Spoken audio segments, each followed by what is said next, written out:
Nityananda. Jaya Jaya Shri Chaitanya Jaya Nityananda. Jaya Jaya Shri Chaitanya Jaya Nityananda. Jaya Jaya Shri Chaitanya Jaya Nityananda. Jaya Dvaita Chandra Jaya Gaura Bhakta Vrinda. Jaya Jaya Chandra Jaya Gaura Bhakta Vrinda. Jaya Dvaita Chandra Jaya Gaura Bhakta Vrinda. Jaya Dvaita Chandra Jaya Gaura Bhakta Vrinda.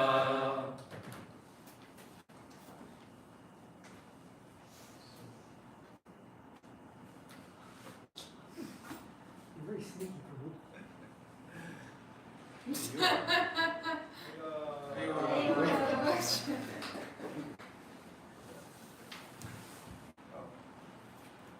Some screen, but nothing hearing on it. Is that your computer screen?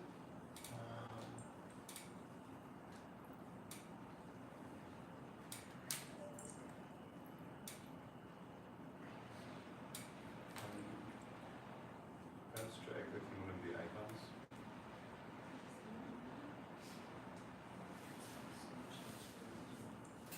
We had some setting on my computer, but since you all have phones, we can just take out our phones for good purpose for once.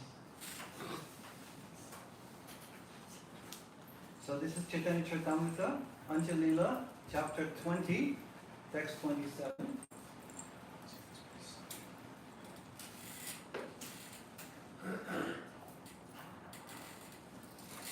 Before I read, I'll give a short synopsis of what we've read so far, because this is a series and it's spread over quite a long time. But we've discussed the first verse of the Shikshastakam. The Shikshastakam, for those who are not familiar, everyone knows the Shikshastakam here? Yes. These are the 8 main verses written by Lord Chaitanya. So the first verse of the Shikshastakam kind of gives us a synopsis of what happens when we chant the holy names of Krishna purely. Param Vijayate Sri Krishna Sankirtan. Then many effects takes place from all the way from clearing the heart to the full blossoming of our consciousness in pure love of Godhead, which is defined as the complete bathing of the soul in the nectar of Prema Amrita, the shower of nectar of pure love for Krishna. Now then immediately Lord Chaitanya says, but I'm so, why is this so? Why is this such a powerful effect from this chanting of the holy names? Because this name is no different from Krishna. Nam Nam Kali Bhagavata, it is Sarva Shaktis. You've invested not some, not a little, but all Sarva Shakti. Your entire potency is there in the holy name. All your powers, all your sweetness, everything is there in your holy name. It's completely abhinatva nam nam. There's absolutely no difference between the name and the one who has the name, unlike material things. But then he immediately said, I'm so unfortunate that despite this being the fact, I have no attraction for these names. And that's my great misfortune. So, anyone remembers what is this misfortune? How Bhaktivinoda Thakur defined this misfortune? Anyone who was here? What is our misfortune? Why do we not have that strong attraction? Because we have attraction for material things. Yes, that's one thing. He specifically says we make offenses. So there's 10 offenses, we won't go in detail. And that's why the full potency of the name doesn't manifest to the chanter who commits one or more of these offenses. And really the essence of all those offenses is that we're not aware that Krishna, we're not conscious of what we're doing. And then from that lack of consciousness or attention, then we become inattentive to so many other aspects of Krishna, such as the spiritual masters, a manifestation of Krishna, such as the devotees who represent Krishna, such as the Vedic literature, which emanate from Krishna. So when we're unconscious of Krishna in chanting, it also affects so many other things. So that's that. To become aware of Krishna's presence in the holy names is really the key to avoiding so many other offenses. So, and then Lord Chaitanya gives an instruction. That kind of his tone changes in a way. It's like there's first of all kind of the synopsis of like there's a list. He lists whatever happens. He glorifies Sri Krishna Sankirtanam and all its effects. And he laments his misfortune. And then it's kind of a statement of his instruction that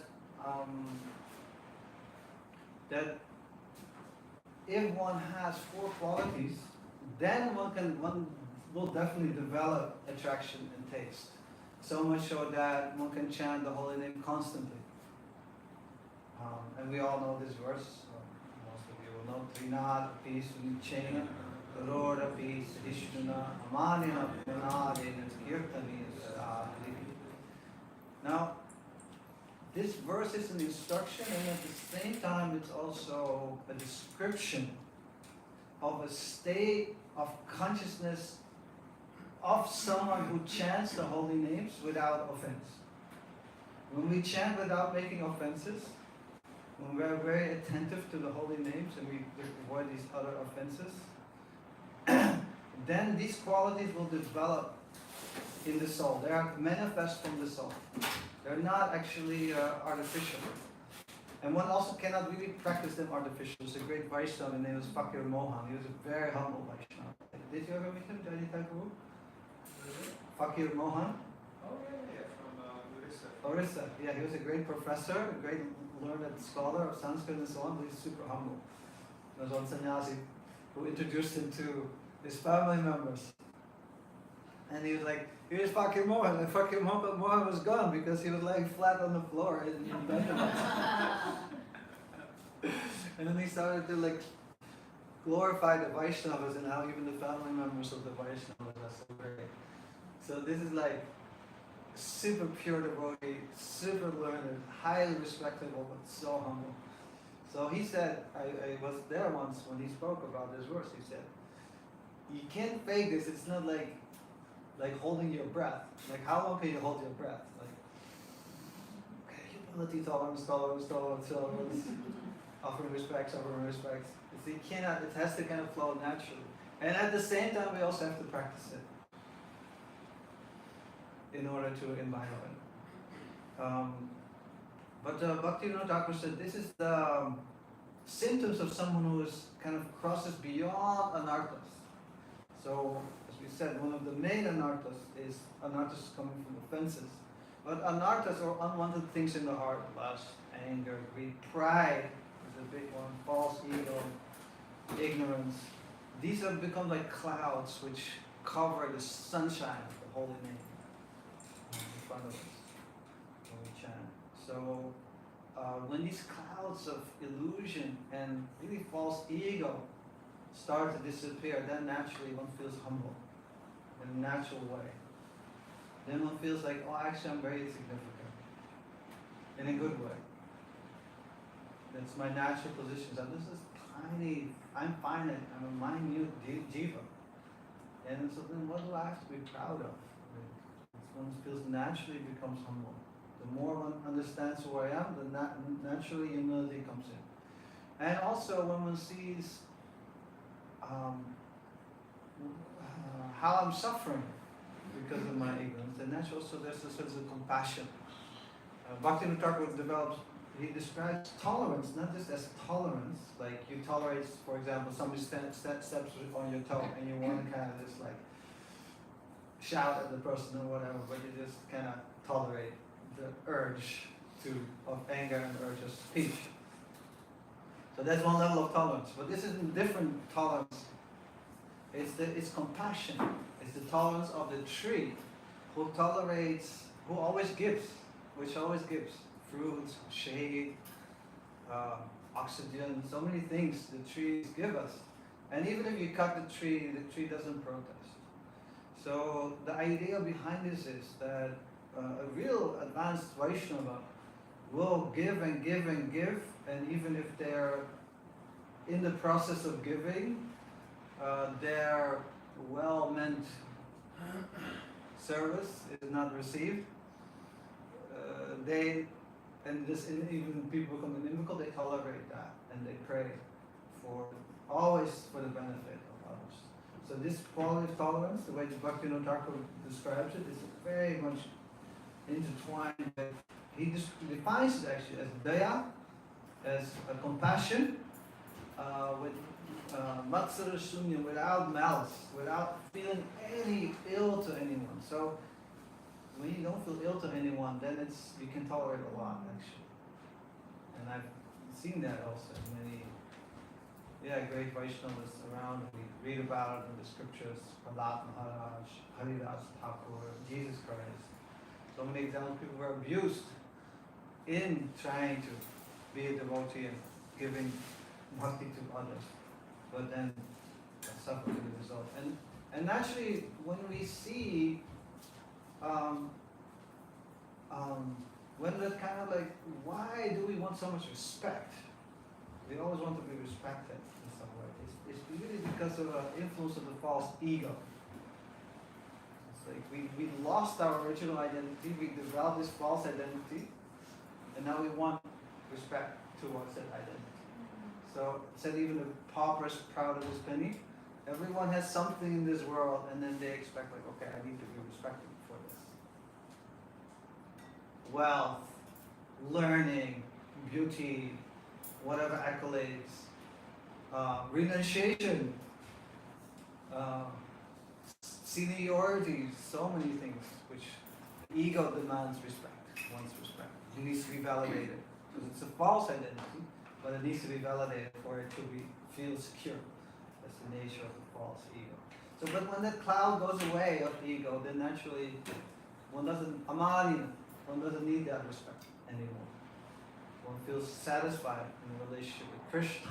And Mahadev, and then when one sees also all other jivas as parts of Krishna, by realizing it yourself, from your own self, then you can easily offer respect to all others. So this is where we are in the Shikshastakam. So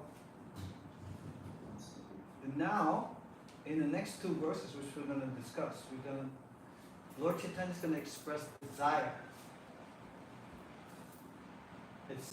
He really turns into prayer now. The other verses are not necessarily like prayers. It's the glorification of Shikshastik, of the Param Vijayate, Sri Krishna Sankirtanam. It's a lamentation, I have no taste for it. It's an instruction and a description of a pure soul, but there's no, now he turns into prayer. And we find in this prayer very essential instructions as well. It's almost like the essence of all spiritual teachings are right there in this one prayer. He will now, Lord Chaitanya will now recite. So we'll start with this. So this is Anchilila, chapter 20, 27. So there's two Bengali verses introducing this prayer. Kahite kahite prabhur danya badila Shuddha bhakti krishna tan magite lagila. Would someone like to read this verse? Or maybe I'll just read it. Okay. English. Yes. As Lord Chaitanya spoke in this way, his humility increased, and he began praying to Krishna that he could discharge pure devotional service. Yes. So, what is he praying for? Magite lagila, he began to beg, mage, to beg, to pray, for Shuddha Bhakti, for pure devotional service. Premera svabhava yahan premera sambandha Sayemane Krishna mora nahi prema gandha. Someone else like to read? No? Wherever there is a relationship of love of Godhead, its natural symptom is that the devotee does not think himself a devotee. Instead, he always thinks that he has not even a drop of love for Krishna. Yeah, so this is an amazing verse actually. And so it says the natural symptom, premara swabhava, the nature of prema, is that that even though there is love, the devotee never feels like I have a drop of love for Krishna, not even a drop.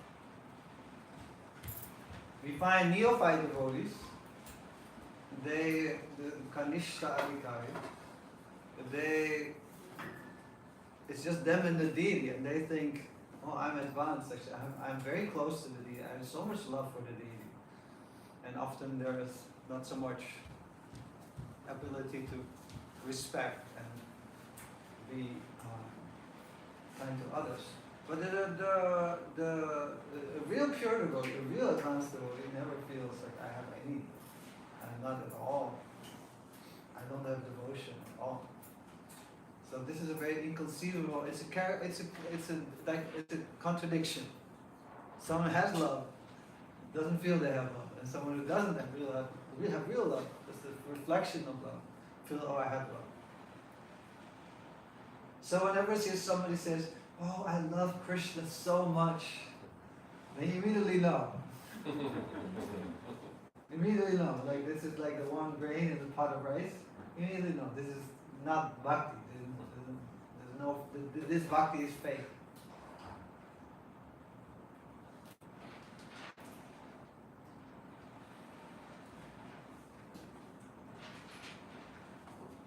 Yeah, and Srila Bhaktisiddhanta Saraswati Thakur, he comments on this. This is the purport. Srila Bhaktisiddhanta Saraswati Thakur, he didn't have so much tolerance for like false devotion, which was very prevalent at his time. So he kind of took out his chopper, more or less, his proverbial chopper, and tried to always like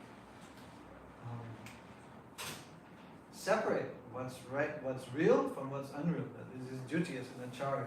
He didn't do that with great pleasure. Some people take a lot of pleasure in trying to do that, but that's not spirit actually. That was an act of compassion, selfless compassion. It was not that he was like enjoying doing that. Srila Bhaktisiddhanta Saraswati Thakur comments that persons who are actually very poor because they possess not even a drop of love of Godhead or pure devotional service, advertise themselves as great devotees. Although they cannot at any time relish the transcendental bliss of devotional service. So longer purport, we won't go into this. So now we come to the verse of Lord Chaitanya. So why is this verse preceding the verse which is coming now? It's because Lord Chaitanya, he feels himself, his humility increased, and he feels himself completely bereft of any bhakti. Although, of course, he's bhakti personified, having the mood of Srimati Radharani, he feels like, I don't have bhakti, I don't have love for Krishna. So that's why he's starting not to beg for it. And that's kind of the next three verses of the Shikshastakam. It's different levels of that kind of desire and aspiration. So I'll chant, and most of you know this verse, so I'll do it line by line. So we can chant responsibly. Na dhanam na janam na sundarim kavitam va jagadishya kamaye mama janmani janmani ishvare bhavata bhaktirahai tuki tvai.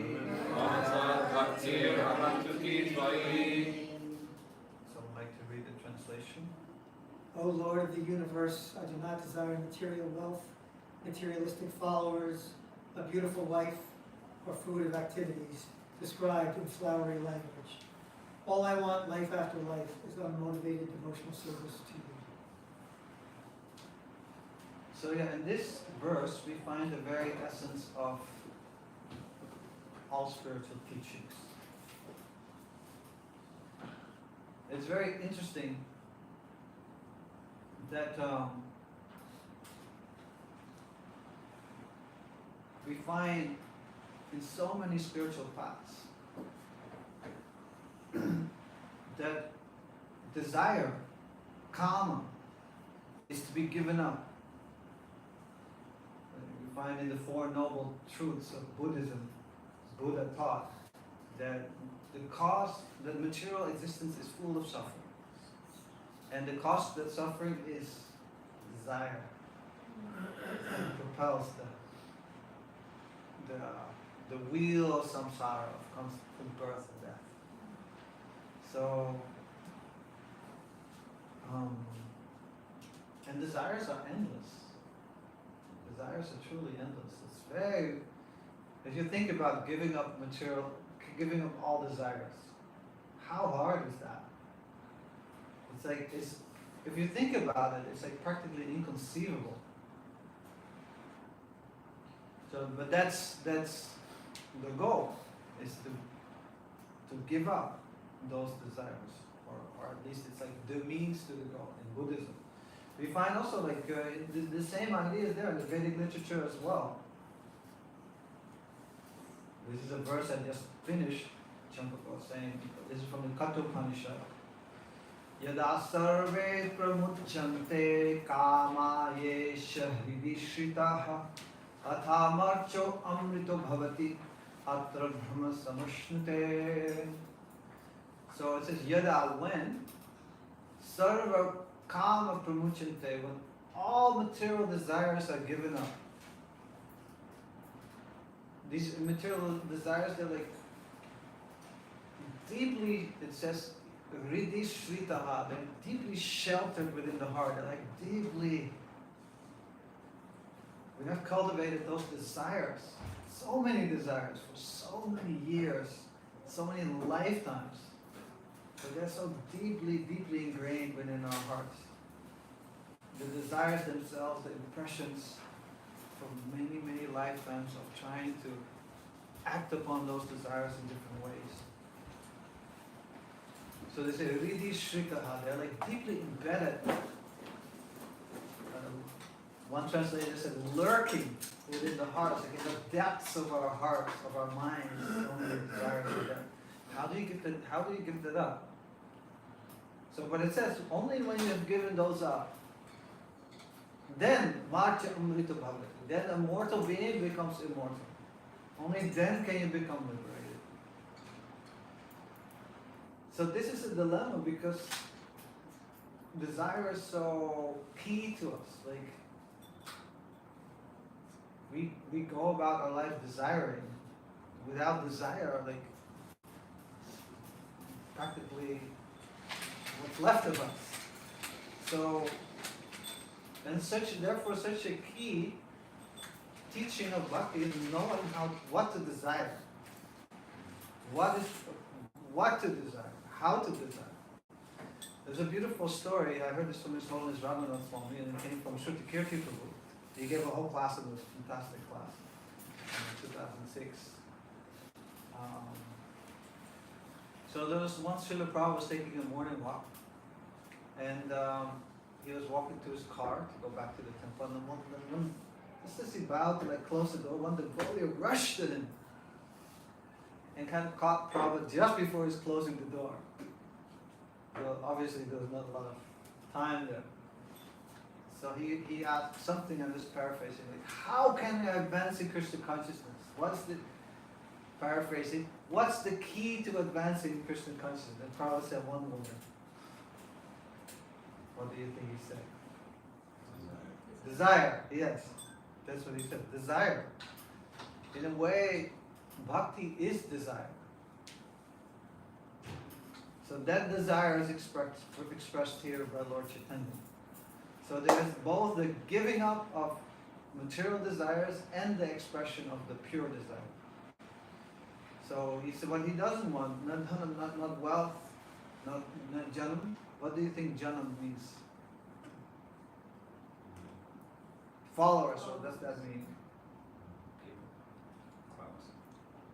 Admirers. Fame, prestige. Admirers. What's that? Instagram followers. Instagram followers. I don't think Lord Chaitanya meant that. He was maybe he perceived it. So yeah. Anything else? Jana. The word jana. Disciples. Disciples. Jana also means family members. Like Arjuna, for example. He didn't want to fight because he said, like, if I gain this whole kingdom, who do I enjoy it with? If I have no family members left. So such a key to mature enjoyment is this jana, is friends, relatives, and so on. This is how Bhaktivinoda Thakur also defines the word. Now sundarim. Sundarim can be like a beautiful wife, in this case, or a handsome husband. Sundarim and kavitam. Kavitam means, Prabhupada describes here as fruitive activities described in flowery language.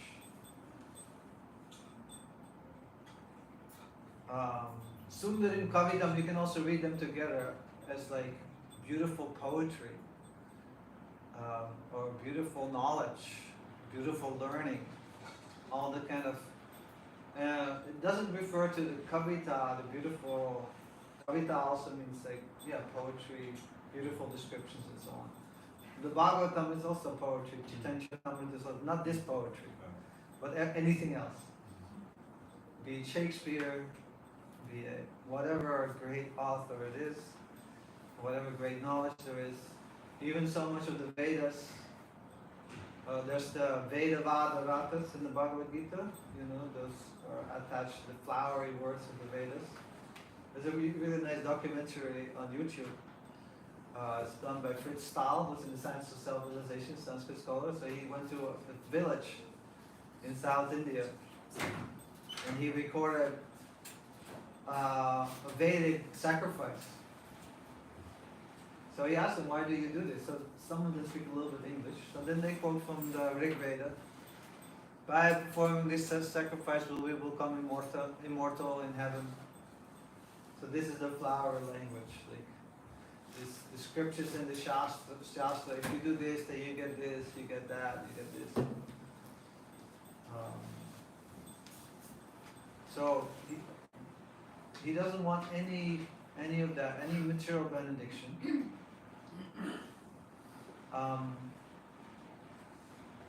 So if you look at all these categories, you can define them in one word. Rupa Goswami uses this word in his definition of pure devotional service. Yeah, Anyabhilashi, Jnana Karma Anardi. So these are all things coming, these are fruitive desires. And activities, karma means activities to fulfill fruitive desires, such as wealth, such as followers, such as a beautiful wife, and so on. So that whole section is negated here, karma. But then interestingly, many spiritual paths, we know this, they recognize this, that once we have all this attachment to all these material things, then we remain immersed in the material existence, and we undergo so much suffering.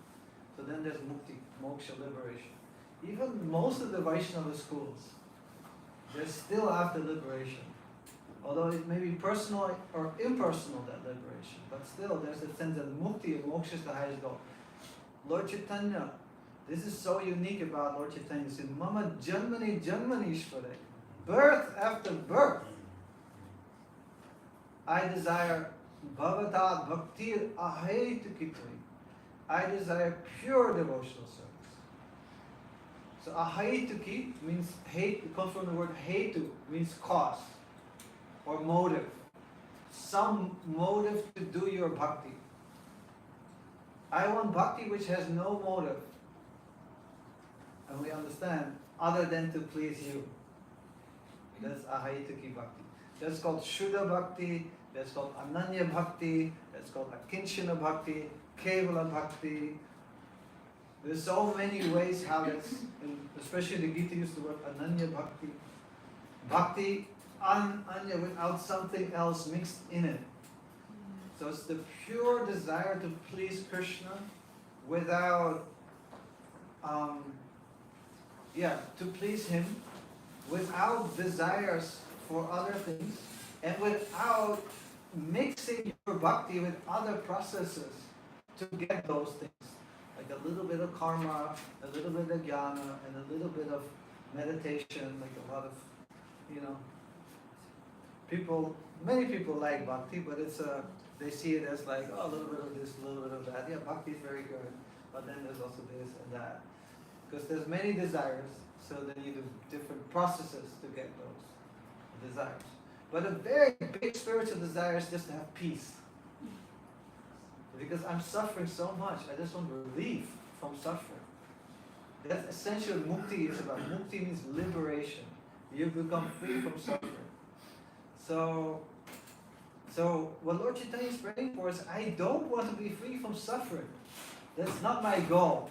I don't want shanti. I don't want mukti. That's a byproduct of bhakti, but that's not what I'm after. You never find the gopis praying for, free us from suffering. The only one to be free from the suffering of not seeing Krishna and not being able to serve Him directly. But otherwise, they're a pure devotee, amazingly, and I can't even relate to this, honestly, in my own development. A pure devotee is ready to undergo any kind of suffering for the pleasure of Krishna.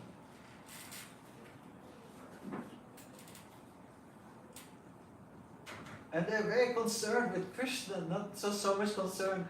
Once I asked Radha Swami, sometimes when I do arati for the deities,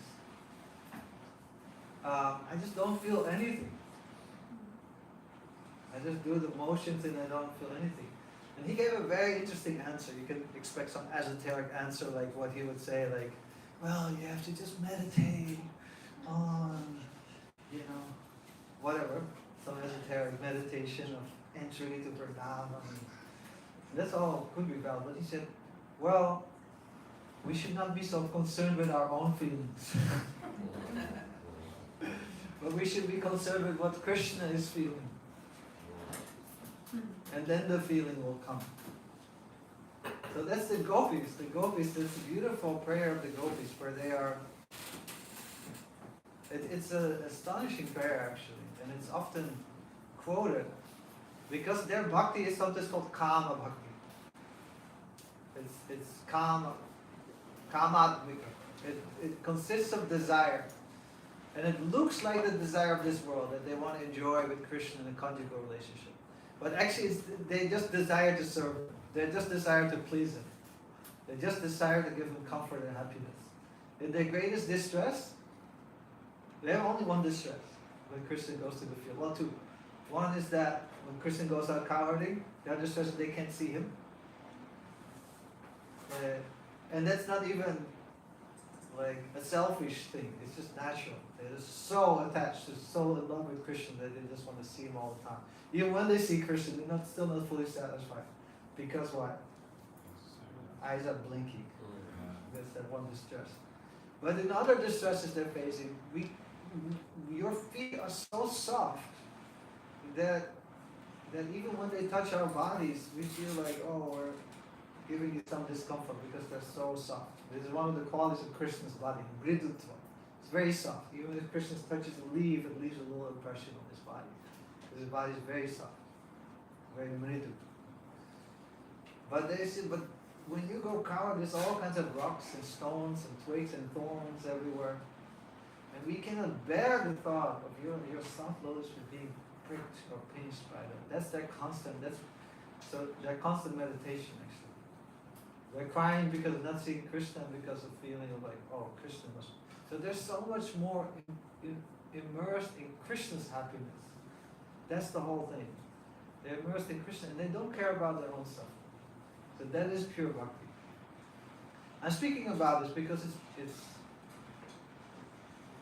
by glorifying this, I hope I can maybe one day experience that.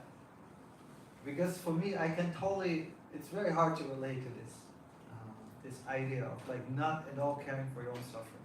Or when you undergo suffering, that it doesn't face you because you're just more concerned with Krishna's pleasure. So that's something really to aspire for. And that's kind of embedded in this verse, that beyond any material benediction, beyond any spiritual benediction of liberation, which is so much about shanti, peace and relief from suffering. That is the motivation for a lot of spiritual paths, to become relieved from suffering. No, there's something way beyond it that I don't want any of that, because I pray for bhakti. How can you truly pray for that when you know that this is so much higher? And the beautiful thing is that even as practicing devotees, we get some sense of that. Because if I ask almost any of you here who have been practicing bhakti for a while, if I give you the choice, you can be released from all suffering forever, but you cannot serve Krishna anymore forever. I don't think Manohar, I think he would not be interested in being free from all suffering forever if he cannot serve Krishna. I don't think Champagalata would go for that. Gorkamar definitely not. Bhava Bhakti and Jayanta, absolutely not. So, and I can speak for anyone who's has some taste of that rasa of bhakti. And that's such a powerful thing actually, that even though it's still so far away, that like that level of the gopis, still we can appreciate that bhakti is better than any material benediction, and even better than any spiritual benediction or bhakti. And that's why this verse is so beautiful, because it really, it's such a simple prayer. It manifests the highest spiritual truth. Another way to read this verse is, this is Bhaktisiddhanta Saraswati's explanation, that you have 4 main goals in life. You have dharma, artha, kama, and moksha. So dharma is religiosity. So a lot of dharma is described in very fruitive language and flowery language, sundarim kavitam. Like if you do this well, if you do your duty well, then you get rewarded. Dharma is so much, mundane dharma is so much about, and we find it not only in the Vedas but also in the Bible and the other scriptures. You be religious and you get rewarded. You go against dharma, you'll be punished. So that's mundane dharma. It's all about reward and punishment. So, and the reward is always described in very flowery language. So that is kavitam sundarim. And then dhanam, that is artha, wealth, economic development. And janam, and taking sundarim as a beautiful wife or handsome husband. Sensual enjoyment. Why do you want? There's no enjoyment without having people to enjoy with. Arjuna's point. So that's kama. So dharma, artha, kama, and moksha. Birth after birth. So dharma, artha, kama, moksha is all rejected. And the Bhagavata from the very beginning says dharma kaitava projita. It rejects all of this dharma, artha, kama, moksha from the very beginning. Only bhakti. That's why it's called the Panchama Purushartha, the 5th and the highest goal of human life, of existence. There's nothing higher than bhakti. And Lord Chaitanya, such a key point of his teachings, that bhakti is completely, absolutely transcendental to anything of this world. And so, and therefore even the liberated souls, the Atmaramas, who have no desire, who are already liberated and have no desire in artha and kama and dharma and so on. They're already beyond that. They're already liberated. They want to do bhakti. Because it's beyond, it's transcendental completely. It's not something of this world, it's a transcendental thing.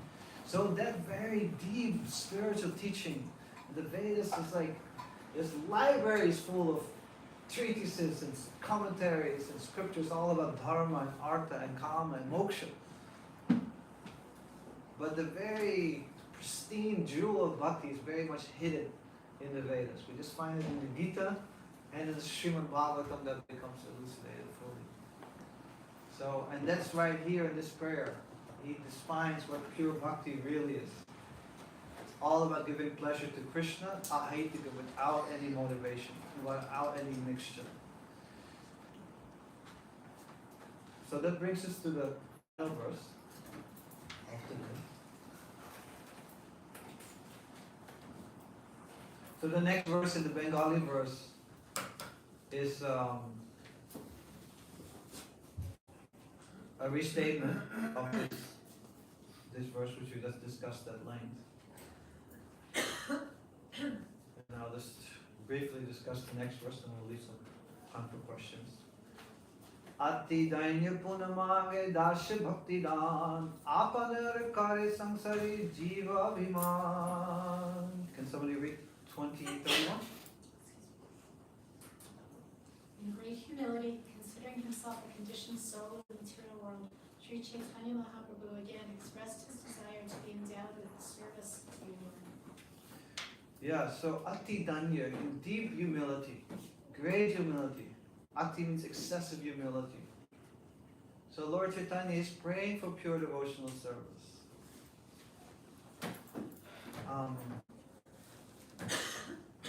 But Sikshastakam is also a progression in consciousness. There's prayer for pure devotional service. How did he address the Lord in the previous verse?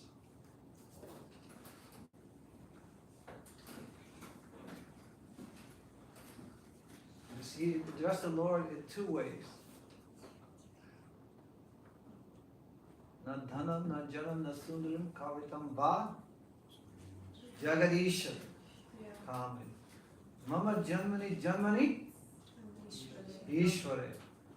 So he addresses the Lord in kind of general terms, Lord of the universe. Ishvara, Supreme Lord. But now his bhakti is becoming, his desire for pure devotional service becoming more specific. And he now starts to pray for dasya bhakti, for servitorship to a particular form of the Supreme Personality of Godhead.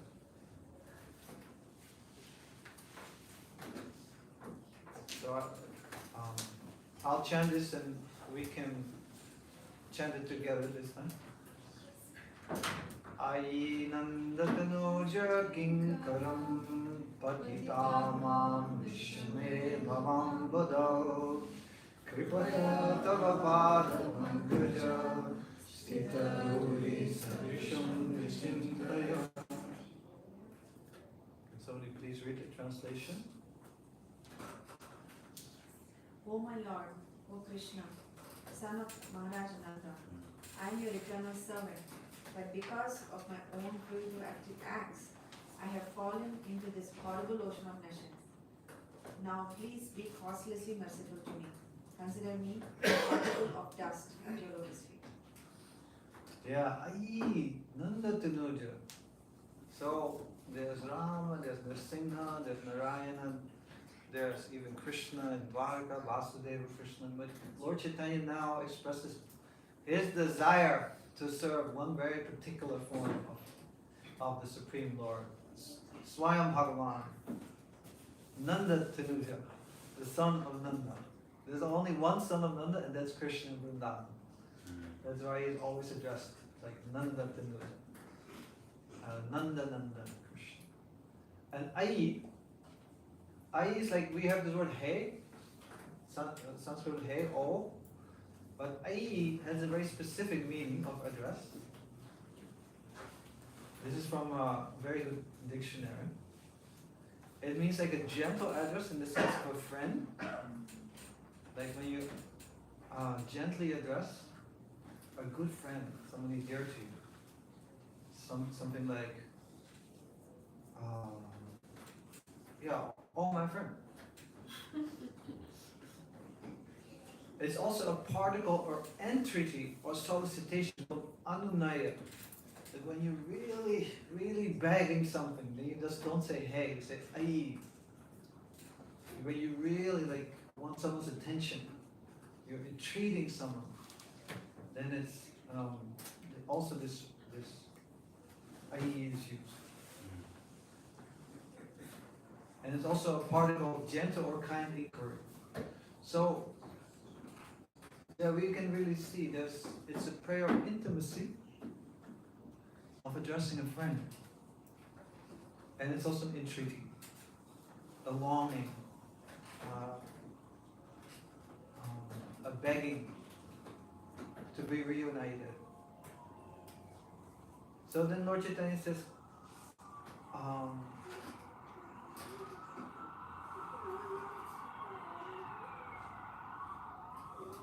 basically, please consider me. Vichintaya. Consider me. Why consider me? It means accept me.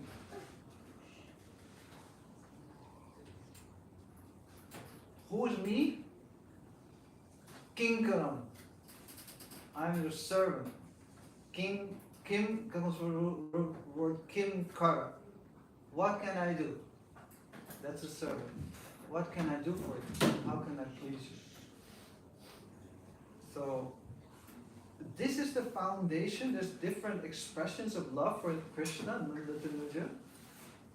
as a servant, as a friend, as a parent, as a lover. There's different rasas you can have. But the foundation of all of these rasas is all kinkara, kinkaratva, or kankarya, is servitude. That's the foundation. Now Lord Chaitanya doesn't beg for any specific rasa with Krishna, because he makes it available for all. Because people may aspire for different relationships with Krishna in Vrindavan, but the foundation of all these relationships is servitude. The cowherd boys serve Krishna as a friend, and Mother Yashoda serves him in the mood of a parent, and so on. So it's all servitude. That's the foundation. So I am by nature that servant, and I want to be that servant, but I'm fallen in this material ocean. Now he's not praying to be lifted, to be free from suffering, but he's praying to be lifted from the illusion of false identification of being anything other than kinkaram, a servant. And from all the distractions in this material ocean, all these waves and these winds which toss us here and there and distract us from that true identity of just being the humble, loving servant of Krishna.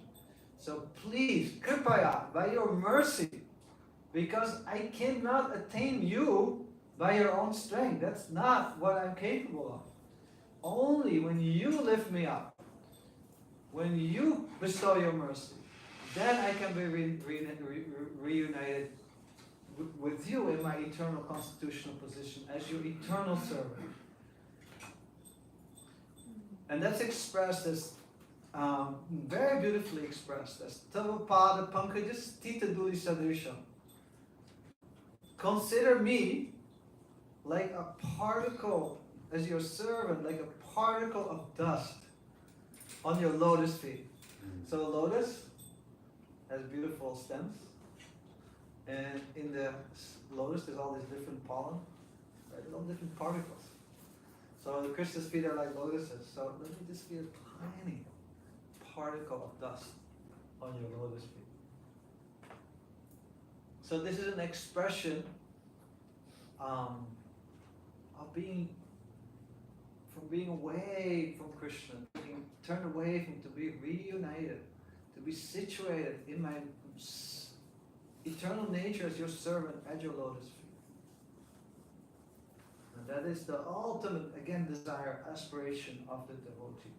So he's not only praying for pure devotional service, but a very specific form of eternal servitude to Krishna's lotus feet in Sri Vrindavan. That is the essence of this prayer. And to be freed, not from the suffering of this material existence. I could give a whole class on this word Vishama. Vishama is like, you can give like 10 different translations and they all describe the material world. So it's just wicked. dangerous, horrible, miserable, unjust, full of injustice. Everything is perfect description of this material. But I don't want to be distracted by this anymore. I don't want to be tossed by the waves of the modes of material and being distracted from who I am. That's the prayer. So, as we're entering the Julan Yatra, which is going to be our next episode, we can take this prayer in our heart of Lord Chaitanya. That now I'm allowed to swing you.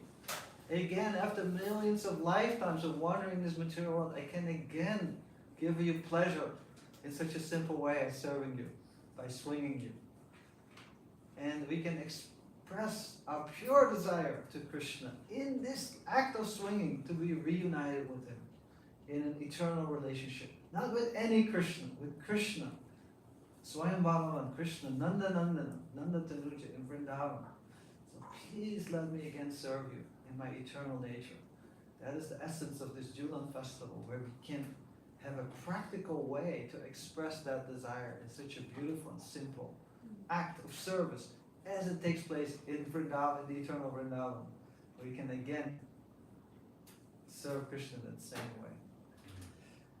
Krishna, I have to learn better time management for the class. Any reflections or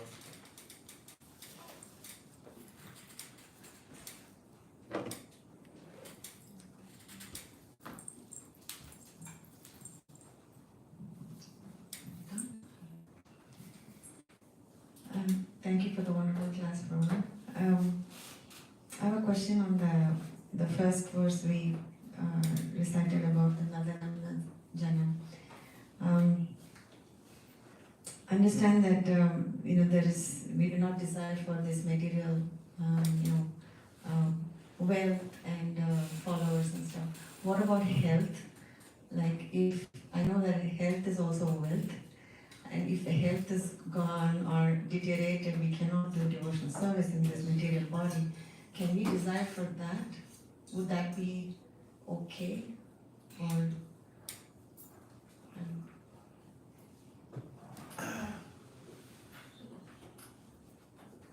I don't think Lord Chaitanya is praying for health. If you look like the example of such exalted souls, you'll never find them praying for health. But we also have to be where we are at. And our main desire is to serve Krishna. At least that should always be central. And we also need, in this stage, we have some needs. And we can also, in a pure way, in a humble way, express that to Krishna. That like, oh Lord, I'm not so advanced. So if I'm sick and unhealthy, I can't serve. So if you so desire, never a demand, but if you so desire, please help me so I can serve you better because I'm fallen. There's a beautiful, you find this in Srimad Bhagavatam, there's the prayers of Karma Muni, who saw Lord Vishnu, but he prayed for a wife. Now you don't hear Lord Chaitanya here praying for a wife, but his heart was so sincere because Brahma asked him to marry, and for his service he needed to marry. And he had maybe also some traces of material desire left in his heart, but still he expressed it in such a pure way that the Lord was so touched by his sincerity that he cried. And there's a lake called Bindu Sarovar. The tears of the Lord are there because he was so honest and humble and sincere from where he was at.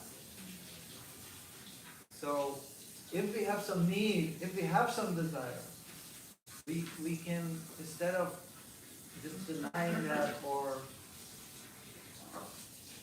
expressing that in some other way, we can also, like, someday now worship would say, okay, I'll worship the sun god, then I can help. No, we don't do that. That is, again, then you deviate from Ananya Bhakti, from exclusive service to Krishna. But you express it to Krishna, your Lord. Who else are you going to go to?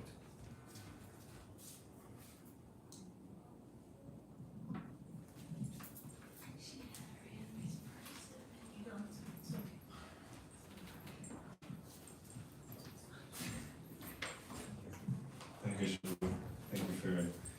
which I revitalized in class. My question is about towards something you mentioned towards the beginning of the lecture, about how one treats other people and other devotees. I'm curious because sometimes that might be the intention to please, but sometimes we find in the process of engaging in that service, it's difficult to please everyone. So how does one go about that? Well, arti is starting, but intention is everything. Even if the result doesn't always come out, as long as our intentions are pure, you cannot offend someone really if you have no malice.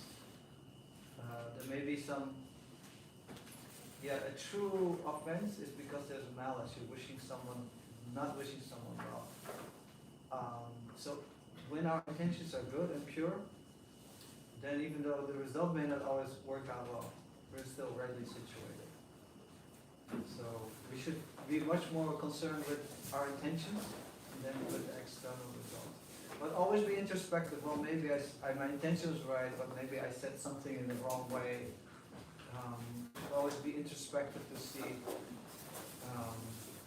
Because even if our intentions are right, we still may, by some conditioning, we may still cause some difficulty. So we should always be very introspective about that and ask, like, hey, maybe this came across the wrong way, and clarify those things. This will be another class.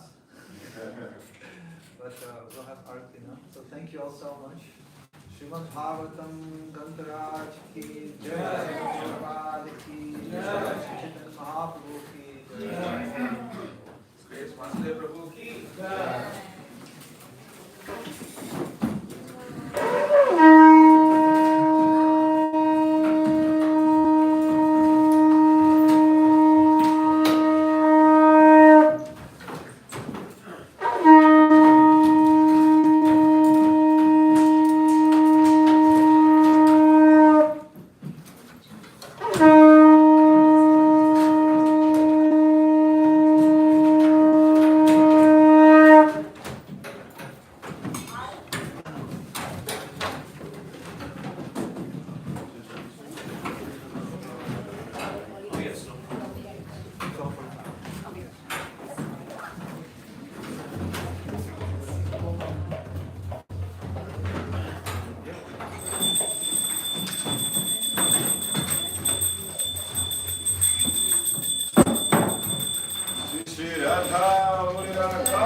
Bhaktivedanta Swami Srila Prabhupada ki jai. ISKCON founder Acharya Srila Prabhupada ki jai.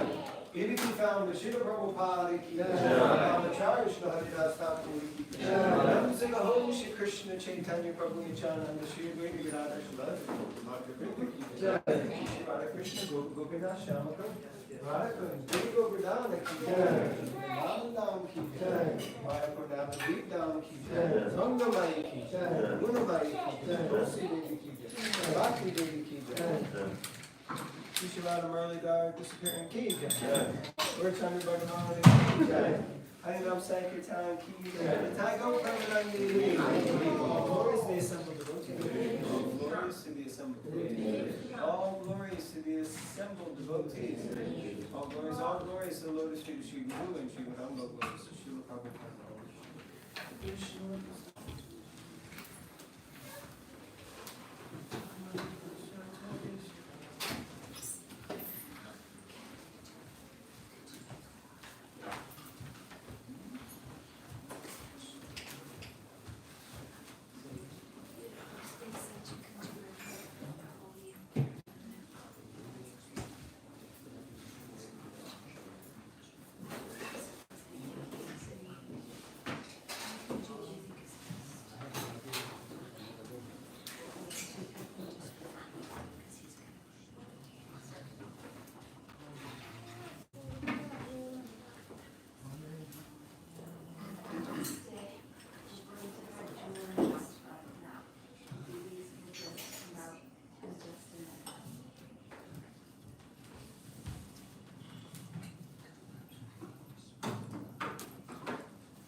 Hare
for coming to Bhagavata Sravana. Oh, Krishna, Krishna.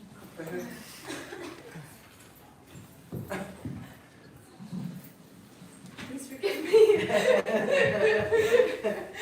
It's not time to make an announcement yet. She can go ahead. Should I make announcements? Okay. Thank you very much for coming to Bhagavata Sravana, and thank you to Vasudeva Prabhu for speaking. Haribol! And thank you for coming. Thank you to Shishiram Leader Gachandra, beautiful leaderships, for allowing us to be their insignificant servant, swinging them. So we have some announcements coming up. Tomorrow is Balaram Jayanti. We're having a very special festival here tomorrow night at 6:30 p.m. Please come for that. There'll be a lecture, I believe, by Jayantai Prabhu and Baba Bhakti Devi. Haribol, this is him. Hello. And this is her. Yes, Haribol. Actually, Jayantai Prabhu, will you please stand up? He was away for a month, or how long were you gone? It seemed like 5 yugas, which is a very, very long time.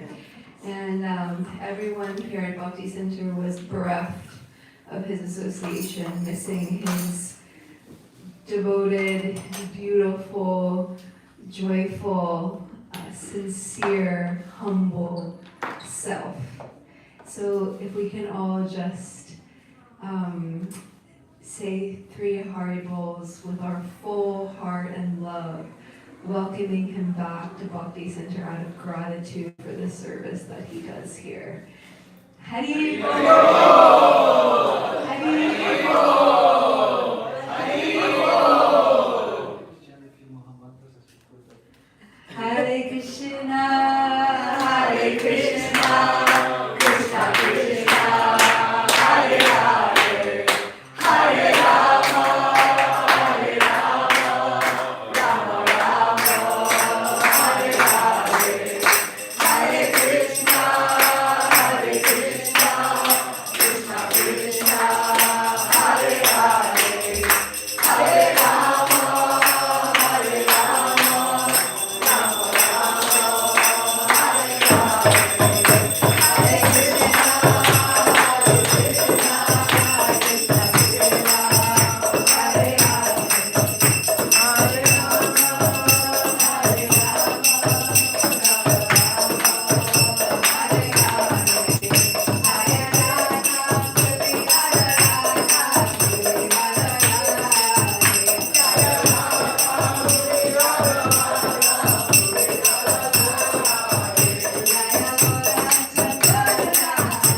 Hare Rama,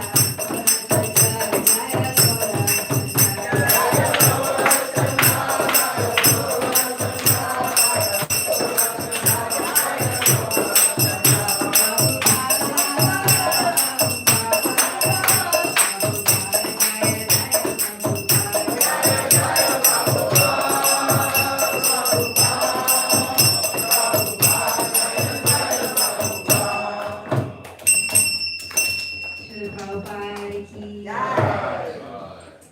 and then the following Sunday, this coming Sunday, which is August 25th, Jayagiri Dari Prabhu will be here, and he will be giving the Bhagavata Sravana on Krishna's birth, because on Monday, August 26th, happens to be the day that Krishna appeared in this world, Janmashtami, and we will be having a huge celebration at Bhakti Center, probably starting at 6 p.m., right? And going until midnight. So please come for that. It's going to be the best, because Krishna is the best. So you can stay for lunch and leave a donation and associate with each other. Hare Krishna. Hare Krishna.